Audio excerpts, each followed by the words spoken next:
Break के बाद आप सभी दर्शकों का अन्नदाता में एक बार फिर से स्वागत है। चलिए रुक करते हैं अपनी अगली कड़ी की ओर। प्रदेश के बहुत से किसान भाई खेती के साथ पशुपालन का कार्य करते हैं, लेकिन अच्छा लाभ बहुत कम किसान ही कमा पाते हैं, जिसका एक मुख्य कारण है दुधारू पशुओं के उन्नत नस्लों का चुनाव न करना और ऐसे पाले गए पशुओं से अधिक दूध उत्पादन नहीं मिलता है।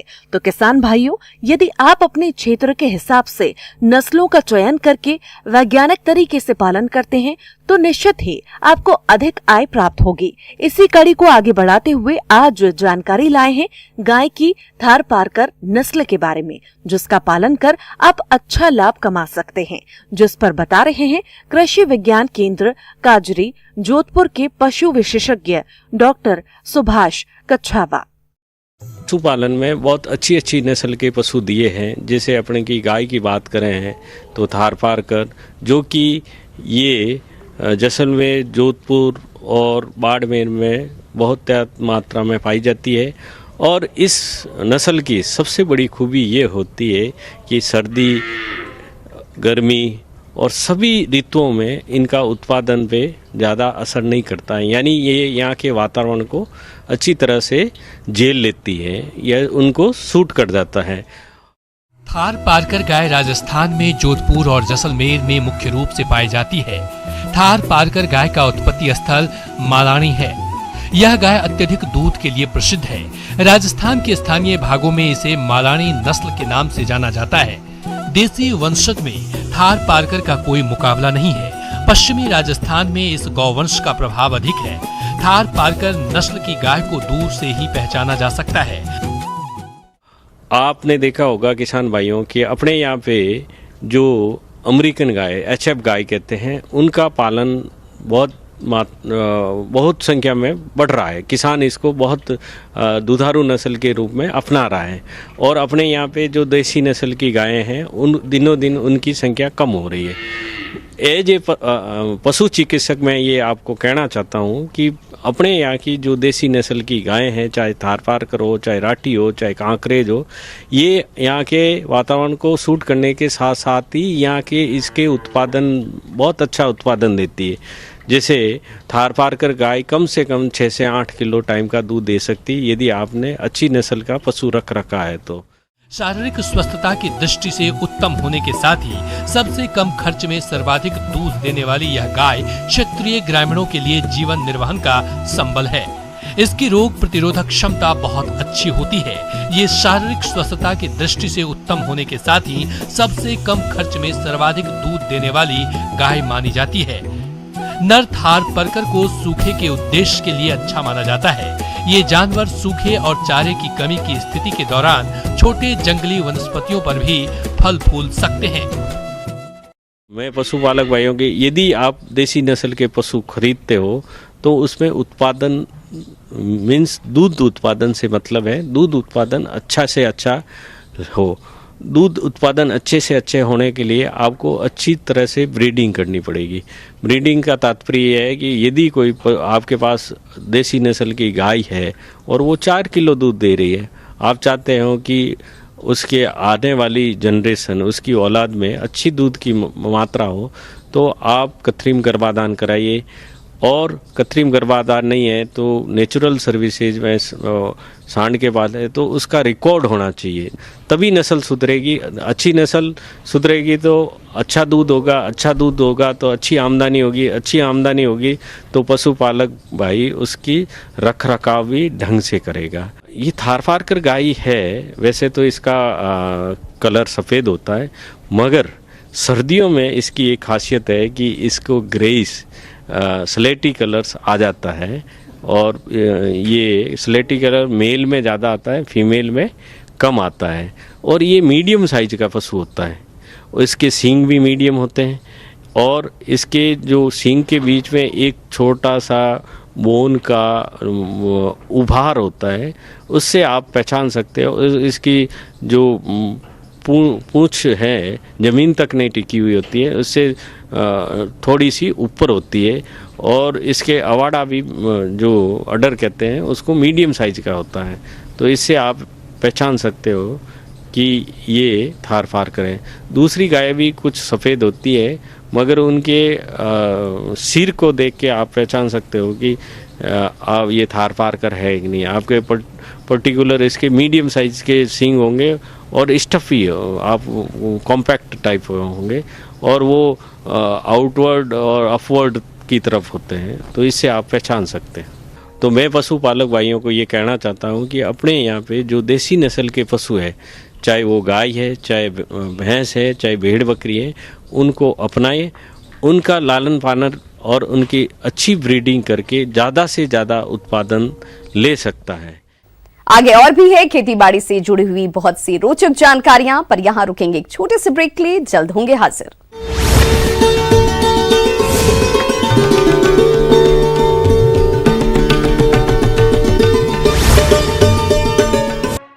ब्रेक के बाद एक बार फिर से आप सभी दर्शकों का अन्नदाता कार्यक्रम में स्वागत है। बढ़ते हैं अपनी अगली प्रस्तुति की ओर।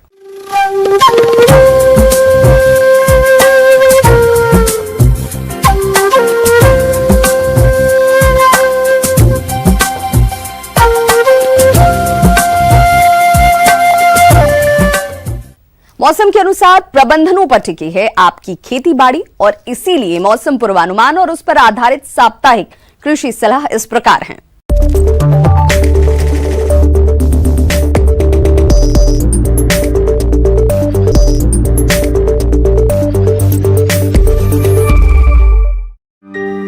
ग्रामीण कृषि मौसम सेवा भारत मौसम विज्ञान विभाग संगरिया द्वारा भेजे गए मौसम पूर्वानुमान रिपोर्ट के आधार पर आगामी दिनों में 4 दिसंबर तक मुख्यतः शुष्क मौसम का अनुमान है।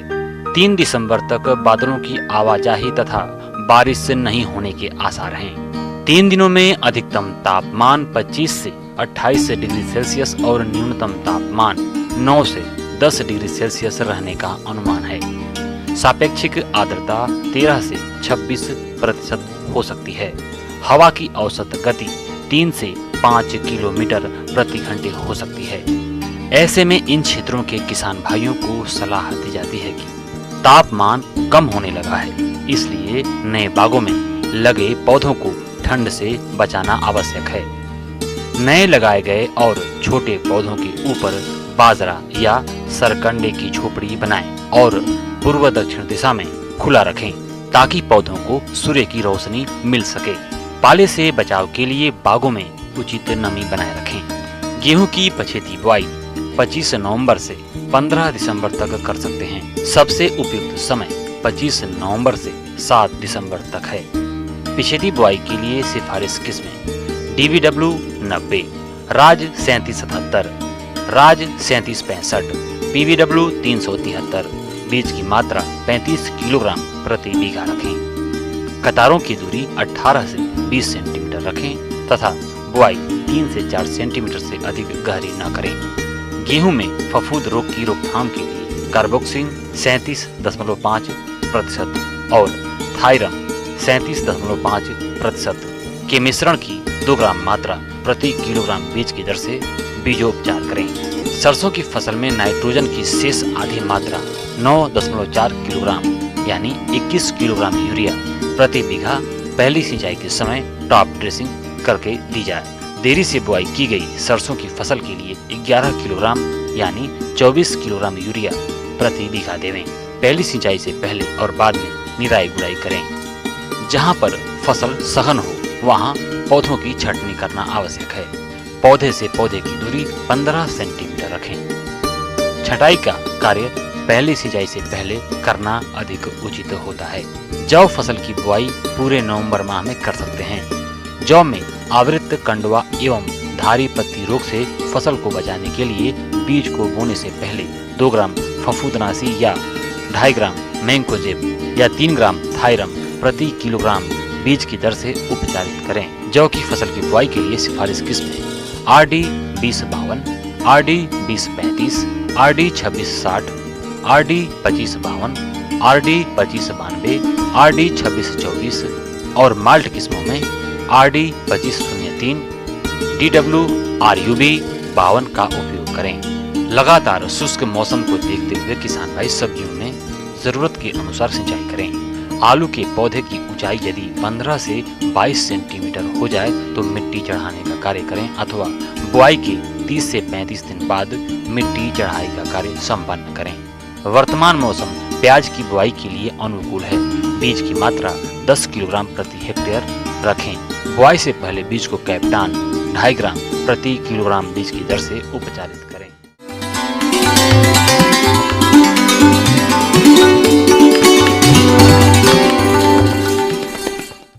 अन्नदाता हेल्पलाइन निशुल्क फोन संपर्क सेवा के माध्यम से आपके द्वारा पूछे गए प्रश्नों में से एक या दो महत्वपूर्ण प्रश्न को हम अपने कार्यक्रम में शामिल करते हैं और इसी के तहत आज का चयनित प्रश्न और उसका जवाब इस प्रकार है।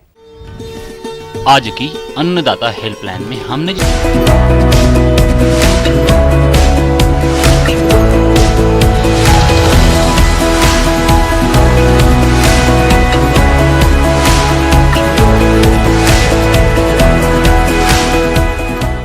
दलहनी फसलों में मसूर की बात जो है विभिन्न प्रकार की रसोइयों में जब दाल के बारे में बात करी जाए तो मसूर की दाल बहुत ही स्वादिष्ट और बहुत ही मुख्य दालों में गिनती मसूर की होता नहीं है। रखने की बात है। कृषि विश्वविद्यालय कोटा के द्वारा कोटा मसूर 1, कोटा मसूर 2, कोटा मसूर 3, कोटा मसूर 4 ये मुख्य उन्नत किस्में विकसित की गई है। बीज की मात्रा जो है लार्ज सीड वैरायटी जिनको बड़े दाने की किस्में कहते हैं उनमें 40 से 25 किलोग्राम बीज प्रति हेक्टेयर के लिए पर्याप्त है और छोटे दाने वाली किस्मों में कम बीज की आवश्यकता होती है। मसूर में भी दलहनी फसलों के जैसे ही बीज उपचार का महत्वपूर्ण स्थान है। बीज उपचार के लिए सबसे पहले कवकनाशी फंजीसाइड जिसको कहते हैं बीज जनित रोगों से बचाव के लिए फंजीसाइड का से बीज उपचार करना आवश्यक है। इसके लिए कार्बनडाजिम या मैंकोजेब का 2.5 से 3 ग्राम प्रति किलोग्राम बीज के साथ में बीज उपचार करना चाहिए तथा दलहनी फसल होने के कारण इसके जड़ों में भी राइजोबियम जीवाणु पाया जाता है जो नत्रजन स्थिरीकरण का कार्य करता है। अतः राइजोबियम कल्चर से बीज उपचार करके ही बुआई करनी चाहिए ताकि नत्रजन का स्थिरीकरण कर सके। इसके साथ ही 45 किलो डीएपी और 15 किलो यूरिया या 125 किलो एसएसपी और 35 किलो यूरिया प्रति हेक्टेयर बुआई से पूर्व खेत में पूर कर देवे। इसकी बुआई 1 से 1.5 सेंटीमीटर की गहराई तक ही करें। इससे ज्यादा गहराई पर बोने से बीजों का अंकुरण कम होता है। बुआई के उपरांत अगर भारी मृदाएं हैं और पलेवा करके बुआई करी गई है तो मसूर की फसल में पानी की आवश्यकता नहीं होती है। मध्यम और हल्की मिट्टी में 1 से 2 सिंचाई करी जा सकती है। खरपतवारों के नियंत्रण के लिए मसूर में बुआई के तुरंत बाद पेंडिमिथिलीन या पेंडिमिथिलीन प्लस इमेजेथापाइड जो हर्बिसाइड है उसका स्प्रे उपयुक्त रहता है। का उपयोग प्री इमरजेंस हर्बिसाइड के रूप में करना चाहिए ताकि बुआई के तुरंत बाद में जो खरपतवार जर्मिनेट होंगे वो हो ही नहीं पाएंगे। खड़ी फसल में खरपतवारों नियंत्रण के लिए निराई गुड़ाई ही सबसे अच्छी विधि है और अन्य कोई हर्बिसाइड अभी तक नहीं है। मसूर की फसल में मुख्य रूप से उकटा रोग ही एक समस्या है। इसके बचाव के लिए रोगरोधी किस्म का चयन कर लेना सर्व विधि है वो या फिर बीज उपचार कार्बनडाजिम या थायरम से बीज उपचार कर देना चाहिए। फिर भी अगर खड़ी फसल में ये रोग दिखाई दे तो इसके लिए मैंकोजेब का ड्रेंचिंग करके इस रोग का उपचार किया जा सकता है।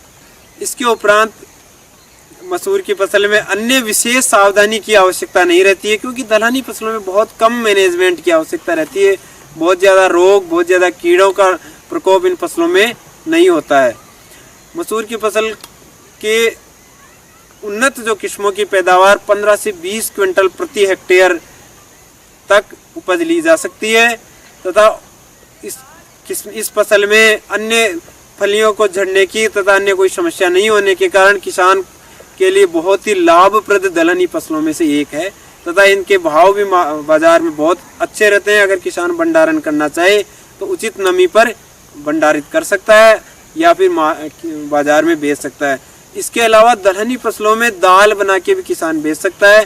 दाल बना के बेचने के लिए बहुत ज़्यादा कुछ करने की ज़रूरत नहीं है। एक हल्की दाल बनाने की चक्की टाइप मशीन आती है जिसको इन दलहनी फसलों को भिगोकर और इनसे दाल बना के भी बेच सकता है जो किसान और भी अधिक मुनाफा कमा सकता है। इसी कड़ी में जिस दूसरे प्रश्न को शामिल किया गया है उसे पूछा है गांव आनंद, जिला झालावाड़ के केवल चंद ने। आपने अमरूद में उकठा रोग से बचाव के बारे में जानकारी चाहिए है, तो इसके लिए देखिए कार्यक्रम का यह अंश।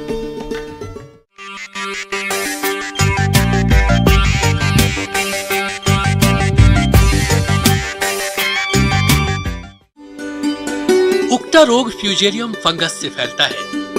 यह भोजन के साथ पेड़ की जड़ों के अंदर प्रवेश कर जाता है और भोजन नलियों को जाम कर देता है, जिससे पेड़ के ऊपरी भाग तक भोजन नहीं पहुंच पाता और पेड़ सूख जाता है।